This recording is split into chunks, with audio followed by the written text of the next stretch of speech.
Al fin de los 1000 años, Cristo regresa otra vez a la tierra. Le acompaña la hueste de los redimidos y le sigue una comitiva de ángeles. Al descender en majestad aterradora, manda a los muertos impíos que resuciten para recibir su condenación. Se levanta su gran ejército innumerable como la arena del mar. ¡Qué contraste entre ellos y los que resucitaron en la primera resurrección! Los justos estaban revestidos de juventud y belleza inmortales. Los impíos llevan las huellas de la enfermedad y de la muerte. Todas las miradas de esa inmensa multitud se vuelven para contemplar la gloria del Hijo de Dios. A una voz, las huestes de los impíos exclaman: «Bendito el que viene en el nombre del Señor». No es el amor a Jesús lo que les inspira esta exclamación, sino que el poder de la verdad arranca esas palabras de sus labios. Los impíos salen de sus tumbas tales como a ellas bajaron, con la misma enemistad hacia Cristo y el mismo espíritu de rebelión. No disponen de un nuevo tiempo de gracia para remediar los defectos de su vida pasada, pues de nada les serviría. Toda una vida de pecado no ablandó sus corazones. De serles concedido un segundo tiempo de gracia, lo emplearían como el primero, eludiendo las exigencias de Dios e incitándose a la rebelión contra Él. Cristo baja sobre el monte de los Olivos, de donde ascendió después de su resurrección, y donde los ángeles repitieron la promesa de su regreso. El profeta dice: «Vendrá Jehová mi Dios, y con él todos los santos. Y afirmaránse sus pies en aquel día sobre el monte de las Olivas, que está frente de Jerusalén, a la parte de oriente. Y el monte de las Olivas se partirá por medio, haciendo un muy grande valle. Y Jehová será rey sobre toda la tierra. En aquel día, Jehová será uno, y uno su nombre». Zacarías capítulo 14, versos 5, 4 y 9. La nueva Jerusalén, descendiendo del cielo en su deslumbrante esplendor, se asienta en el lugar purificado y preparado para recibirla. Y Cristo, su pueblo y los ángeles entran en la santa ciudad. Entonces Satanás se prepara para la última tremenda lucha por la supremacía. Mientras estaba despojado de su poder e imposibilitado para hacer su obra de engaño, el príncipe del mal se sentía abatido y desgraciado. Pero cuando resucitan los impíos y ve las grandes multitudes que tiene al lado suyo, sus esperanzas reviven y resuelve no rendirse en el gran conflicto. Alistará bajo su bandera a todos los ejércitos de los perdidos y por medio de ellos tratará de ejecutar sus planes. Los impíos son sus cautivos. Al rechazar a Cristo aceptaron la autoridad del jefe de los rebeldes. Están listos para aceptar sus sugestiones y ejecutar sus órdenes. No obstante, fiel a su antigua astucia, no se da por Satanás. Pretende ser el príncipe que tiene derecho a la posesión de la tierra y cuya herencia le ha sido arrebatada injustamente. Se presenta ante sus súbditos engañados como redentor, asegurándoles que su poder los ha sacado de sus tumbas y que está a punto de librarlos de la más cruel tiranía. Habiendo desaparecido Cristo, Satanás obra milagros para sostener sus pretensiones. Fortalece a los débiles y a todos les infunde su propio espíritu y energía. Propone dirigirlos contra el real de los santos y tomar posesión de la ciudad de Dios. En un arrebato belicoso, señala los innumerables millones que han sido resucitados de entre los muertos y declara que como jefe de ellos es muy capaz de destruir la ciudad y recuperar su trono y su reino. Entre aquella inmensa muchedumbre se cuentan numerosos representantes de la raza longeva que existía antes del diluvio. Hombres de estatura elevada y de capacidad intelectual gigantesca, que habiendo cedido al dominio de los ángeles caídos, consagraron toda su habilidad y todos sus conocimientos a la exaltación de sí mismos. Hombres cuyas obras artísticas maravillosas hicieron que el mundo idolatrase su genio, pero cuya crueldad y malos ardides mancillaron la tierra y borraron la imagen de Dios, de suerte que el Creador los hubo de raer de la superficie de la tierra. Allí hay reyes y generales que conquistaron naciones, hombres valientes que nunca perdieron una batalla, guerreros soberbios y ambiciosos, cuya venida hacía temblar reinos. La muerte no los cambió. Al salir de la tumba, reasumen el curso de sus pensamientos, en el punto mismo en que lo dejaron. Se levantan animados por el mismo deseo de conquista que los dominaba cuando cayeron. Satanás consulta con sus ángeles y luego con esos reyes, conquistadores y hombres poderosos. Consideran la fuerza y el número de los suyos y declaran que el ejército que está dentro de la ciudad es pequeño comparado con el de ellos y que se lo puede vencer. Preparan sus planes para apoderarse de las riquezas y gloria de la Nueva Jerusalén. En el acto, todos se disponen para la batalla. Hábiles artífices fabrican armas de guerra. Renombrados caudillos organizan en compañías y divisiones las muchedumbres de guerreros. Al fin se da la orden de marcha, y las huestes innumerables se ponen en movimiento. Un ejército cual no fue jamás reunido por conquistadores terrenales, ni podría ser igualado por las fuerzas combinadas de todas las edades, desde que empezaron las guerras en la tierra. Satanás, el más poderoso guerrero, marcha al frente, y sus ángeles unen sus fuerzas para esta batalla final. Hay reyes y guerreros en su comitiva, y las multitudes siguen en grandes compañías, cada cual bajo su correspondiente jefe. Con precisión militar, las columnas cerradas avanzan sobre la superficie desgarrada y escabrosa de la tierra hacia la ciudad de Dios. Por orden de Jesús, se cierran las puertas de la Nueva Jerusalén, y los ejércitos de Satanás circundan la ciudad y se preparan para el asalto. Entonces Cristo reaparece a la vista de sus enemigos. Muy por encima de la ciudad, sobre un fundamento de oro bruñido, hay un trono alto y encumbrado. En el trono está sentado el Hijo de Dios, y en torno suyo están los súbditos de su reino. Ningún lenguaje, ninguna pluma pueden expresar ni describir el poder y la majestad de Cristo. La gloria del Padre eterno envuelve a su Hijo. El esplendor de su presencia llena la ciudad de Dios, rebosando más allá de las puertas e inundando toda la tierra con su brillo. Inmediatos al trono se encuentran los que fueron alguna vez celosos en la causa de Satanás, pero que cual tizones arrancados del fuego, siguieron luego a su Salvador con profunda e intensa devoción. Vienen después los que perfeccionaron su carácter cristiano en medio de la mentira y de la incredulidad, los que honraron la ley de Dios cuando el mundo cristiano la declaró abolida, y los millones de todas las edades que fueron martirizados por su fe. Y más allá está la grande muchedumbre que nadie podía contar, de entre todas las naciones y las tribus y los pueblos y las lenguas, de pie ante el trono y delante del Cordero, revestidos de ropas blancas y teniendo palmas en sus manos. Apocalipsis capítulo 7, verso 9. Su lucha terminó. Ganaron la victoria. Disputaron el premio de la carrera y lo alcanzaron.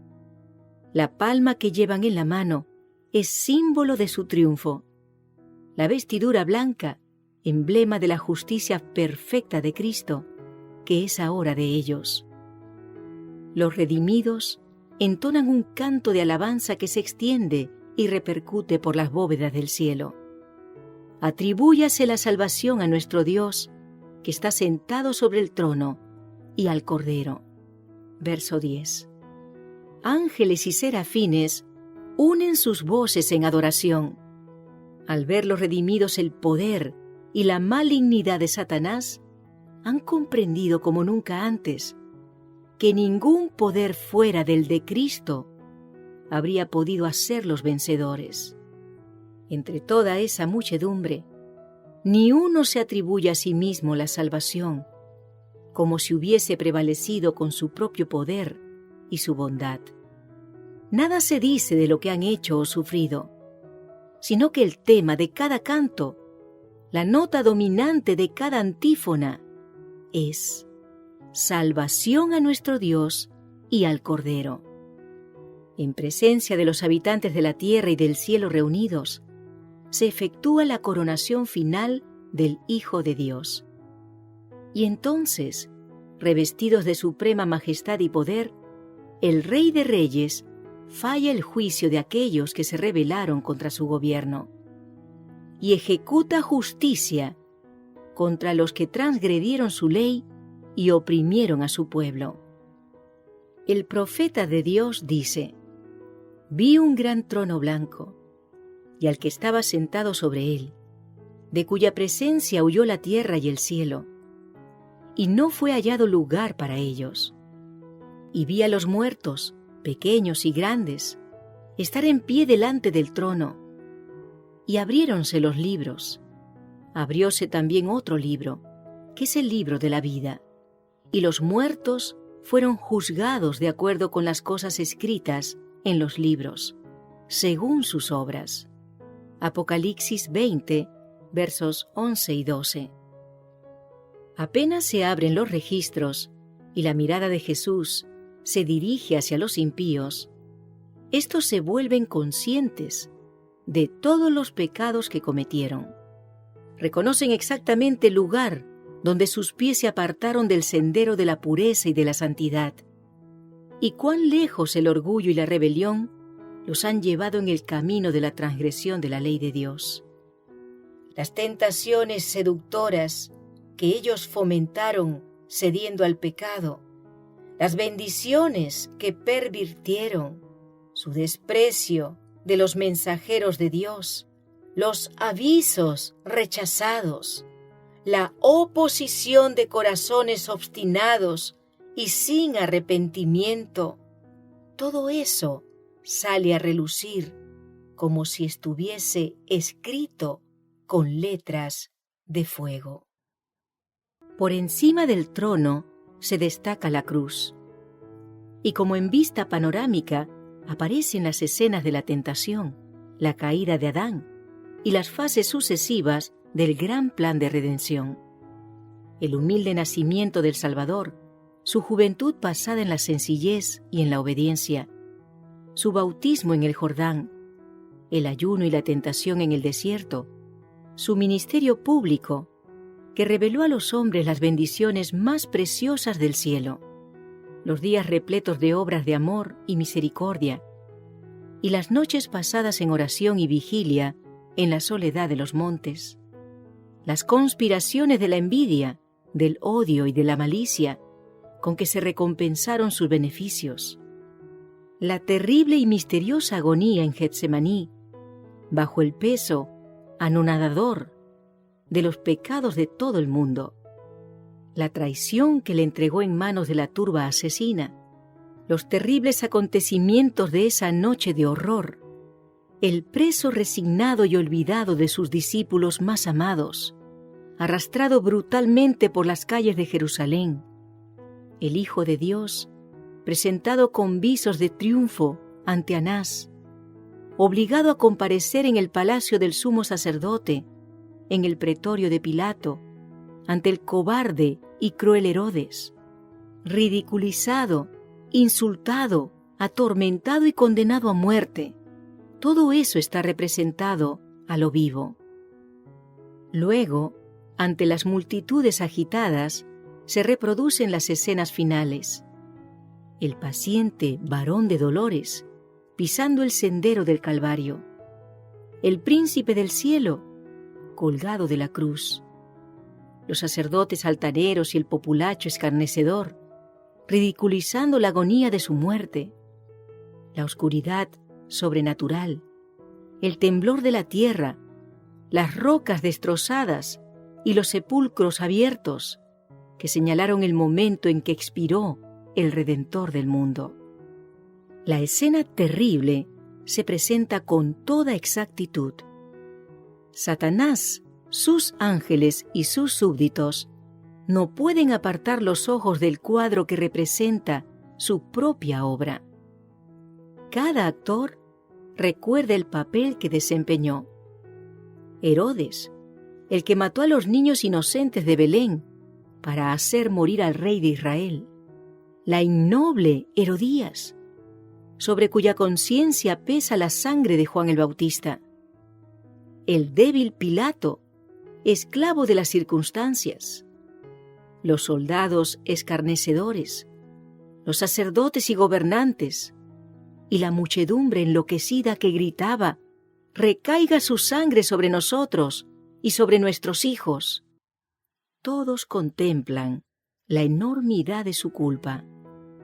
En vano procuran esconderse ante la divina majestad de su presencia que sobrepuja el resplandor del sol, mientras que los redimidos echan sus coronas a los pies del Salvador, exclamando: «Él murió por mí».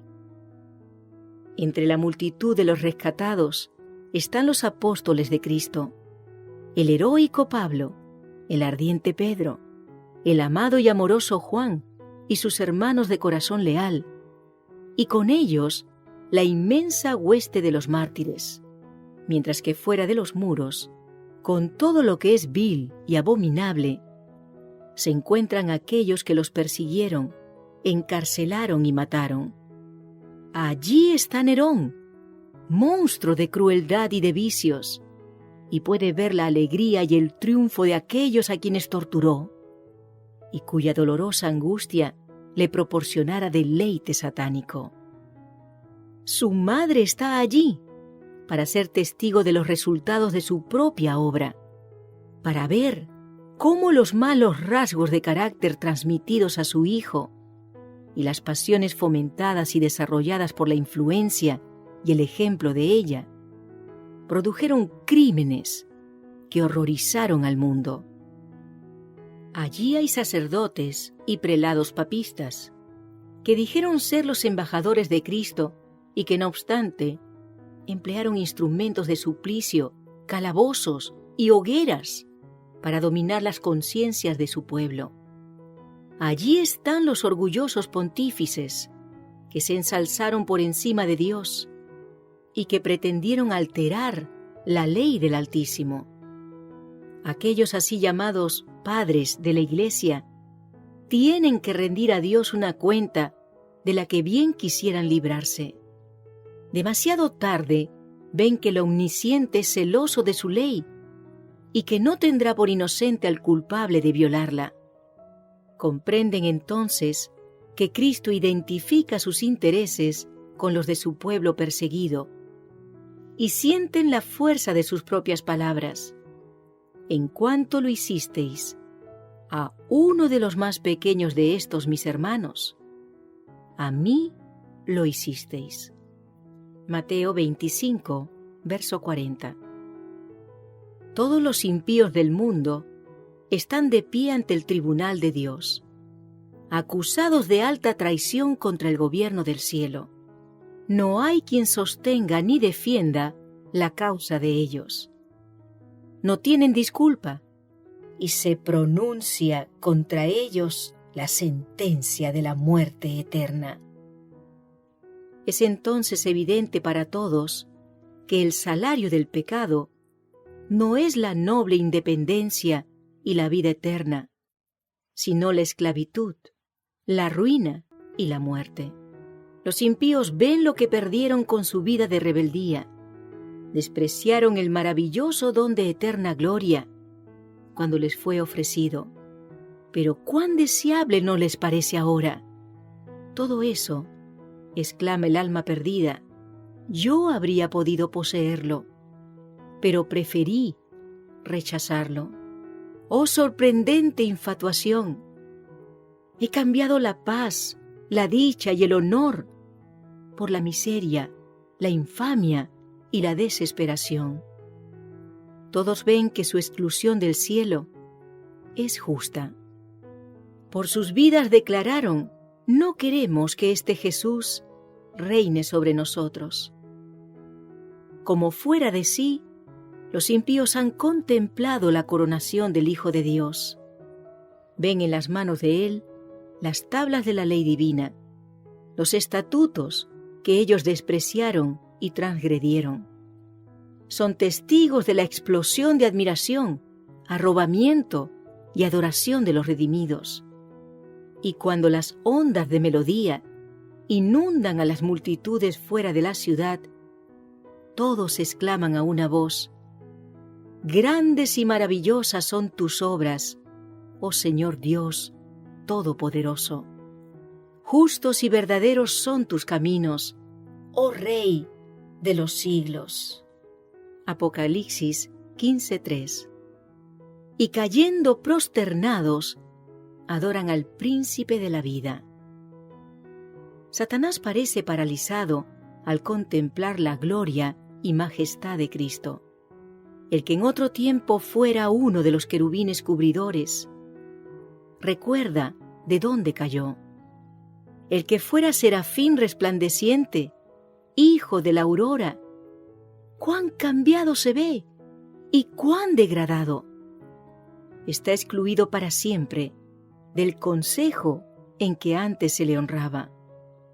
Ve ahora a otro que junto al Padre vela su gloria. Ha visto la corona colocada sobre la cabeza de Cristo por un ángel de elevada estatura y majestuoso continente, y sabe que la posición exaltada que ocupa este ángel habría podido ser la suya. Recuerda la mansión de su inocencia y pureza, la paz y el contentamiento de que gozaba hasta que se entregó a murmurar contra Dios y a envidiar a Cristo. Sus acusaciones, su rebelión, sus engaños para captarse la simpatía y la ayuda de los ángeles, su porfía en no hacer esfuerzo alguno para reponerse cuando Dios le hubiera perdonado, todo eso se le presenta a lo vivo. Echa una mirada retrospectiva sobre la obra que realizó entre los hombres y sobre sus resultados. La enemistad del hombre para con sus semejantes, la terrible destrucción de vidas, el ascenso y la caída de los reinos, el derrocamiento de tronos, la larga serie de tumultos, conflictos y revoluciones. Recuerda los esfuerzos constantes que hizo para oponerse a la obra de Cristo y para hundir a los hombres en degradación siempre mayor. Ve que sus conspiraciones infernales no pudieron acabar con los que pusieron su confianza en Jesús. Al considerar Satanás su reino y los frutos de sus esfuerzos, solo ve fracaso y ruina. Ha inducido a las multitudes a creer que la ciudad de Dios sería fácil presa, pero ahora ve que eso es falso. Una y otra vez, en el curso de la gran controversia, ha sido derrotado y obligado a rendirse. De sobra conoce el poder y la majestad del Eterno. El propósito del gran rebelde consistió siempre en justificarse y en hacer aparecer al gobierno de Dios como responsable de la rebelión. A ese fin dedicó todo el poder de su gigantesca inteligencia. Obró deliberada y sistemáticamente, y con éxito maravilloso para inducir a inmensas multitudes a que aceptaran su versión del gran conflicto que ha estado desarrollándose por tanto tiempo. Durante miles de años, este jefe de conspiraciones hizo pasar la mentira por verdad.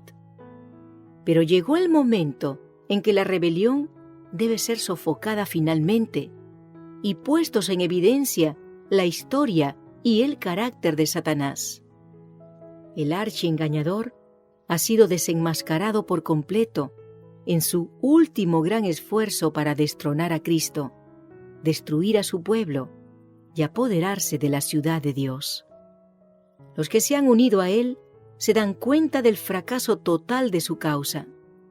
Los discípulos de Cristo y los ángeles leales contemplan en toda su extensión las maquinaciones de Satanás contra el gobierno de Dios.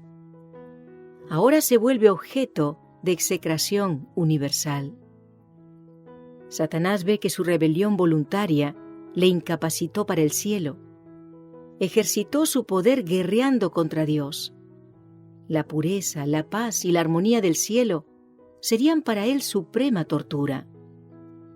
Sus acusaciones contra la misericordia y justicia de Dios están ya acalladas. Los vituperios que procuró lanzar contra Jehová recaen enteramente sobre él. Y ahora Satanás se inclina y reconoce la justicia de su sentencia. ¿Quién no te temerá, oh Señor, y glorificará tu nombre?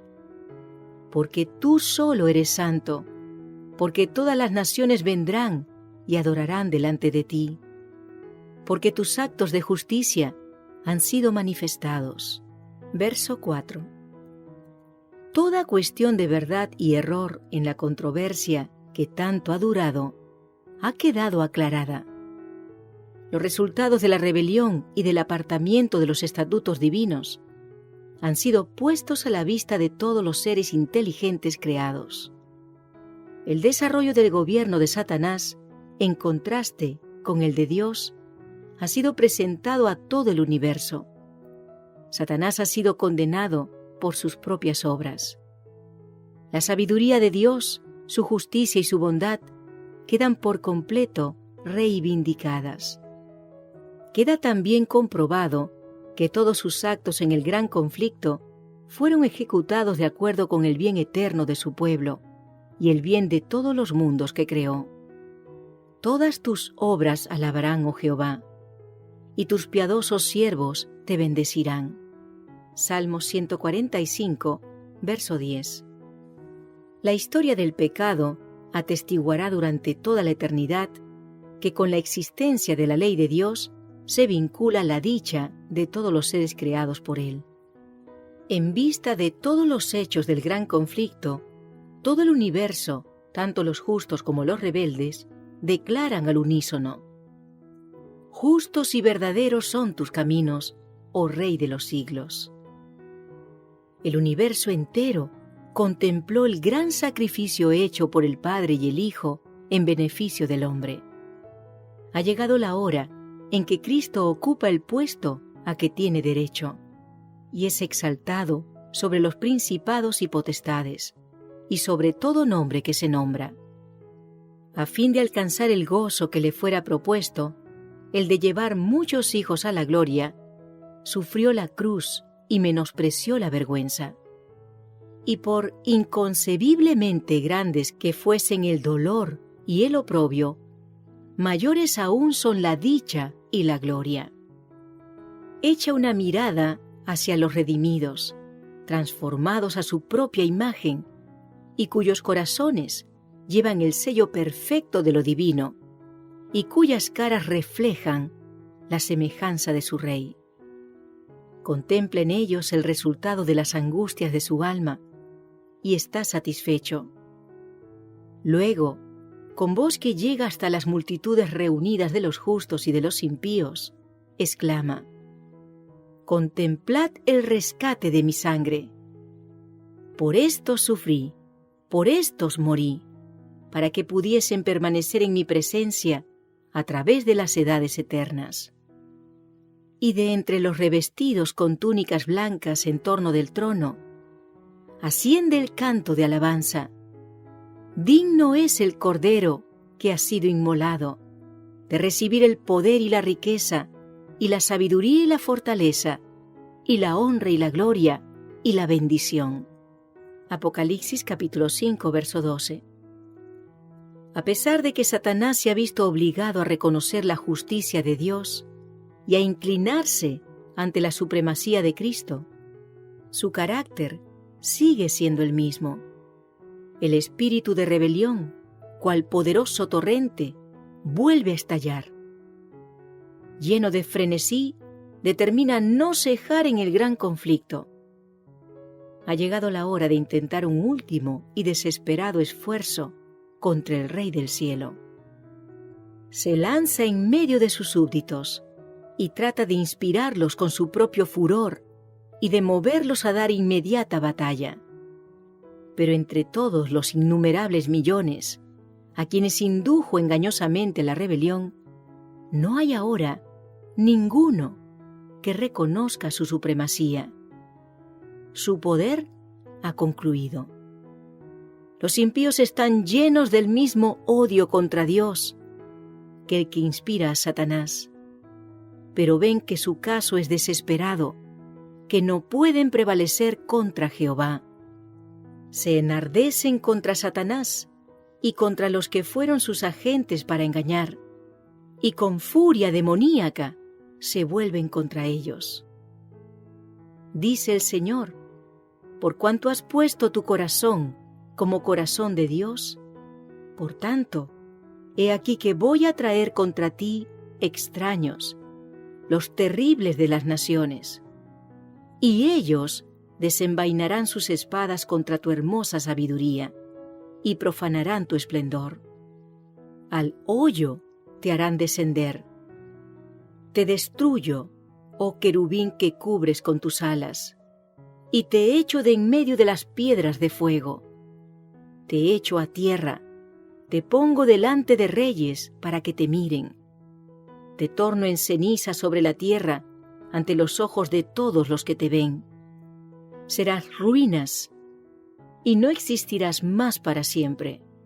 Ezequiel 28, versos 6 al 8 y versos 16 al 19. Porque toda la batalla de quien pelea es con estruendo y con revolcamiento de vestidura en sangre. Mas esto será para quema y pábulo de fuego. Porque Jehová está airado sobre todas las gentes e irritado sobre todo el ejército de ellas. Destruirálas y entregarálas al matadero. Sobre los malos lloverá lazos, fuego y azufre, con vientos de torbellinos será la porción del cáliz de ellos. Isaías capítulo 9, verso 5, capítulo 34, verso 2 y Salmos 11, 6. Dios hace descender fuego del cielo. La tierra está quebrantada. Salen a relucir las armas escondidas en sus profundidades. Llamas devoradoras se escapan por todas partes de grietas amenazantes. Hasta las rocas están ardiendo. Ha llegado el día que arderá como horno. Los elementos se disuelven con calor abrasador. La tierra también y las obras que hay en ella están abrasadas. Malaquías capítulo 4 verso 1 y segunda de Pedro capítulo 3 verso 10. La superficie de la tierra parece una masa fundida, un inmenso lago de fuego hirviente. Es la hora del juicio y perdición de los hombres impíos. Es día de venganza de Jehová, año de retribuciones en el pleito de Sión. Isaías 34, verso 8. Los impíos reciben su recompensa en la tierra. Proverbios capítulo 11, verso 31. Serán estopa, y aquel día que vendrá los abrazará, ha dicho Jehová de los ejércitos. Malaquías 4:1. Algunos son destruidos como en un momento, mientras otros sufren muchos días. Todos son castigados conforme a sus hechos. Habiendo sido cargados sobre Satanás los pecados de los justos, tiene éste que sufrir no solo por su propia rebelión, sino también por todos los pecados que hizo cometer al pueblo de Dios. Su castigo debe ser mucho mayor que el de aquellos a quienes engañó. Después de haber perecido todos los que cayeron por sus seducciones, el diablo tiene que seguir viviendo y sufriendo. En las llamas purificadoras quedan por fin destruidos los impíos, raíz y rama. Satanás la raíz, sus secuaces las ramas. La penalidad completa de la ley ha sido aplicada. Las exigencias de la justicia han sido satisfechas, y el cielo y la tierra, al contemplarlo, proclaman la justicia de Jehová. La obra de destrucción de Satanás ha terminado para siempre. Durante 6000 años obró a su gusto, llenando la tierra de dolor y causando penas por todo el universo. Toda la creación gimió y sufrió en angustia. Ahora las criaturas de Dios han sido libradas para siempre de su presencia y de sus tentaciones. Ya descansa y está en quietud toda la tierra. Prorrumpen los hombres justos en cánticos. Isaías 14, verso 7. Y un grito de adoración y triunfo sube de entre todo el universo leal.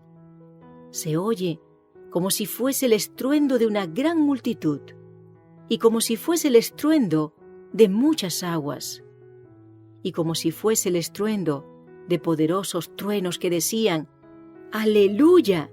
Porque reina el Señor Dios, el Todopoderoso. Apocalipsis capítulo 19, verso 6. Mientras la tierra estaba envuelta en el fuego de la destrucción, los justos vivían seguros en la ciudad santa. La segunda muerte no tiene poder sobre los que tuvieron parte en la primera resurrección. Mientras Dios es para los impíos un fuego devorador, es para su pueblo un sol y un escudo. Apocalipsis capítulo 20, verso 6. Salmos 84, verso 11. Vi un cielo nuevo y una tierra nueva, porque el primer cielo y la primera tierra han pasado. Apocalipsis 21:1. El fuego que consume a los impíos purifica la tierra. Desaparece todo rastro de la maldición. Ningún infierno que arda eternamente recordará a los redimidos las terribles consecuencias del pecado. Solo queda un recuerdo. Nuestro Redentor llevará siempre las señales de su crucifixión. En su cabeza herida, en su costado, en sus manos y en sus pies, se ven las únicas huellas de la obra cruel efectuada por el pecado. El profeta, al contemplar a Cristo en su gloria, dice: su resplandor es como el fuego, y salen de su mano rayos de luz, y allí mismo está el escondedero de su poder. Habacuc 3, verso 4. En sus manos y su costado heridos, de donde manó la corriente purpurina que reconcilió al hombre con Dios, allí está la gloria del Salvador. Allí mismo está el escondedero de su poder, poderoso para salvar por el sacrificio de la redención. Fue por consiguiente fuerte para ejecutar la justicia para con aquellos que despreciaron la misericordia de Dios. Y las marcas de su humillación son su mayor honor. A través de las edades eternas, las llagas del Calvario proclamarán su alabanza y declararán su poder. Oh torre del rebaño, colina de la hija de Sión, a ti te llegará, sí, a ti vendrá el dominio anterior. Miqueas 4, verso 8. Llegó el momento por el cual suspiraron los santos, desde que la espada de fuego expulsó a la primera pareja del paraíso. El tiempo de la redención de la posesión adquirida. Efesios capítulo 1, verso 14. La tierra dada al principio al hombre para que fuera su reino, entregada alevosamente por él a manos de Satanás y conservada durante tanto tiempo por el poderoso enemigo, ha sido recuperada mediante el gran plan de la redención. Todo lo que se había perdido por el pecado ha sido restaurado. Así dice Jehová, el que formó la tierra y la hizo, el cual la estableció, no en vano la creó, sino que para ser habitada la formó. Isaías 45, verso 18. El propósito primitivo que tenía Dios al crear la tierra se cumple al convertirse ésta en la morada eterna de los redimidos. Los justos heredarán la tierra y vivirán para siempre sobre ella. Salmos 37, 29. El temor de hacer aparecer la futura herencia de los santos, demasiado material, ha inducido a muchos a espiritualizar aquellas verdades que nos hacen considerar la tierra como nuestra morada. Cristo aseguró a sus discípulos que iba a preparar mansiones para ellos en la casa de su Padre. Los que aceptan las enseñanzas de la palabra de Dios no ignorarán por completo lo que se refiere a la patria celestial. Y sin embargo, son cosas que ojo no vio ni oído oyó, y que jamás entraron en pensamiento humano, las cosas grandes que ha preparado Dios para los que le aman. Primera de Corintios capítulo 2, verso 9. El lenguaje humano no alcanza a describir la recompensa de los justos. Solo la conocerán quienes la contemplen. Ninguna inteligencia limitada puede comprender la gloria del paraíso de Dios.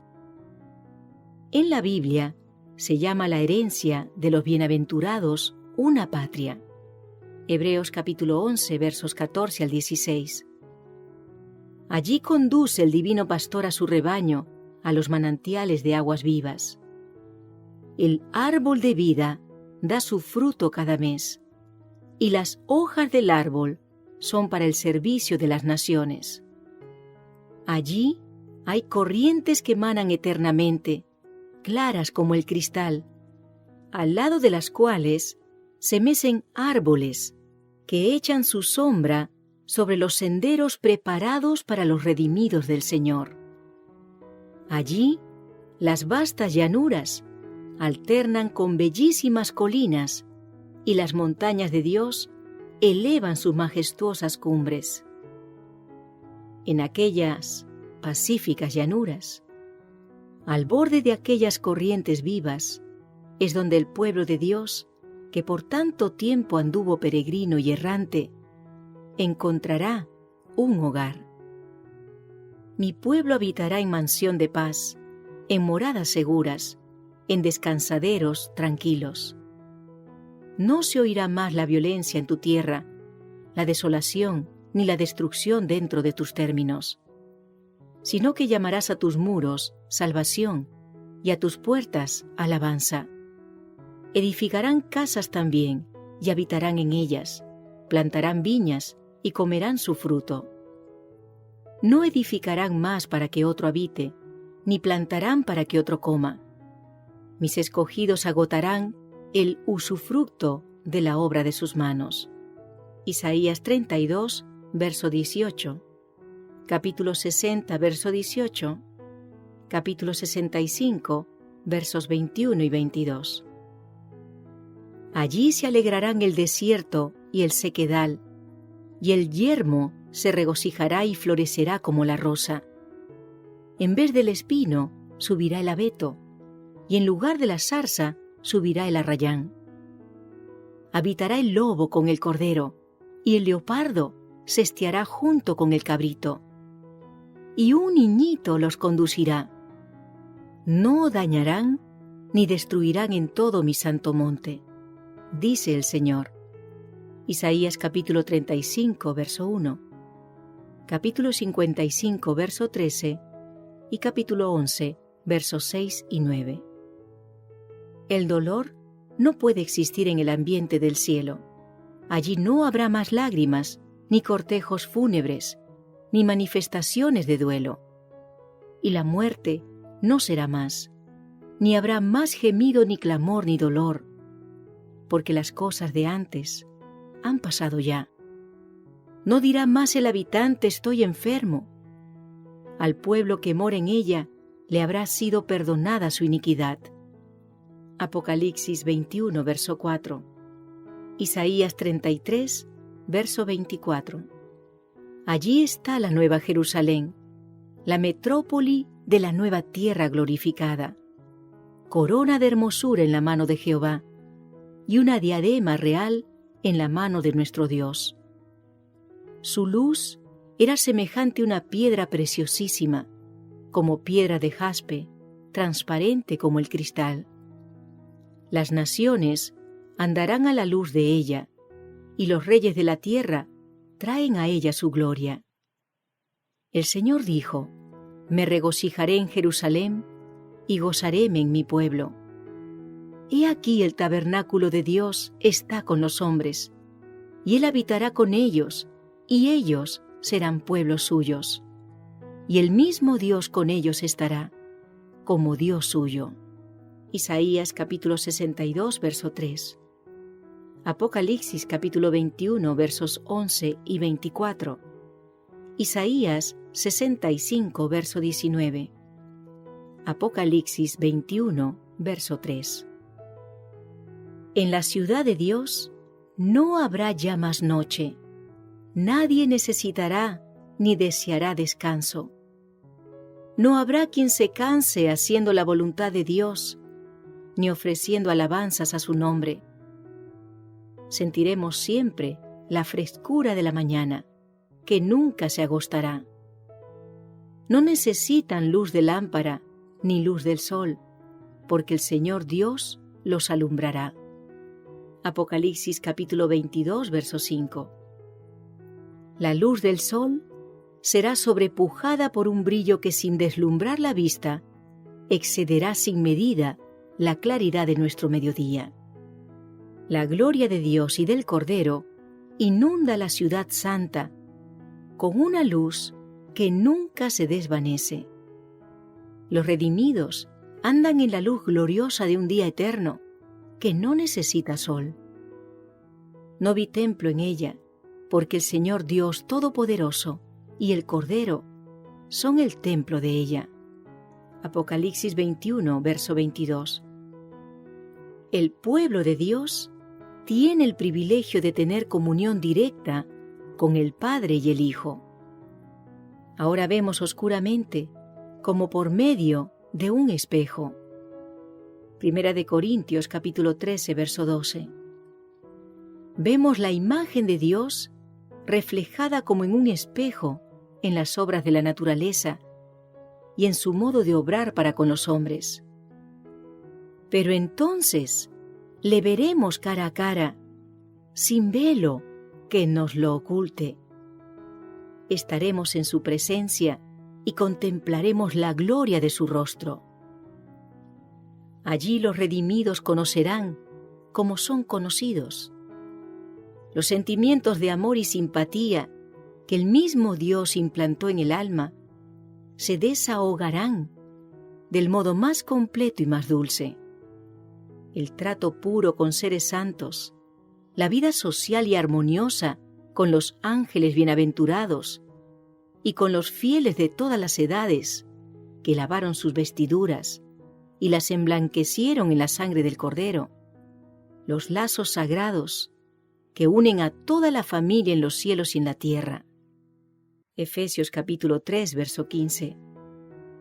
Todo eso constituye la dicha de los redimidos. Allí, intelectos inmortales contemplarán con eterno deleite las maravillas del poder creador, los misterios del amor redentor. Allí no habrá enemigo cruel y engañador para tentar a que se olvide a Dios. Toda facultad será desarrollada, toda capacidad aumentada. La adquisición de conocimientos no cansará la inteligencia ni agotará las energías. Las mayores empresas podrán llevarse a cabo, satisfacerse las aspiraciones más sublimes, realizarse las más encumbradas ambiciones. Y sin embargo, surgirán nuevas alturas que superar, nuevas maravillas que admirar, nuevas verdades que comprender, nuevos objetos que agucen las facultades del espíritu, del alma y del cuerpo. Todos los tesoros del universo se ofrecerán al estudio de los redimidos de Dios. Libres de las cadenas de la mortalidad, se lanzan en incansable vuelo hacia los lejanos mundos, mundos a los cuales el espectáculo de las miserias humanas causaba estremecimientos de dolor y que entonaban cantos de alegría al tener noticia de un alma redimida. Con indescriptible dicha, los hijos de la tierra participan del gozo y de la sabiduría de los seres que no cayeron. Comparten los tesoros de conocimientos e inteligencia adquiridos durante siglos y siglos en la contemplación de las obras de Dios. Con visión clara, consideran la magnificencia de la creación. Soles y estrellas y sistemas planetarios que en el orden a ellos asignado circuyen el trono de la divinidad. El nombre del Creador se encuentra escrito en todas las cosas, desde las más pequeñas hasta las más grandes. Y en todas ellas se ostenta la riqueza de su poder. Y a medida que los años de la eternidad transcurran, traerán consigo revelaciones más ricas y aún más gloriosas respecto de Dios y de Cristo. Así como el conocimiento es progresivo, así también el amor, la reverencia y la dicha irán en aumento. Cuanto más sepan los hombres acerca de Dios, tanto más admirarán su carácter. A medida que Jesús les descubra la riqueza de la redención y los hechos asombrosos del gran conflicto con Satanás, los corazones de los redimidos se estremecerán con gratitud siempre más ferviente y con arrebatadora alegría tocarán sus arpas de oro. Y miriadas de miriadas y millares de voces se unirán para engrosar el potente coro de alabanza. Y a toda cosa creada que está en el cielo y sobre la tierra y debajo de la tierra y sobre el mar, y a todas las cosas que hay en ellos, las oí decir: bendición y honra y gloria y dominio al que está sentado sobre el trono y al Cordero, por los siglos de los siglos. Apocalipsis capítulo 5, verso 13. El gran conflicto ha terminado. Ya no hay más pecado ni pecadores. Todo el universo está purificado. La misma pulsación de armonía y de gozo late en toda la creación.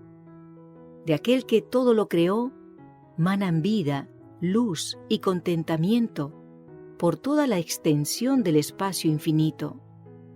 Desde el átomo más imperceptible hasta el mundo más vasto, todas las cosas animadas e inanimadas declaran en su belleza sin mácula y en júbilo perfecto que Dios es amor.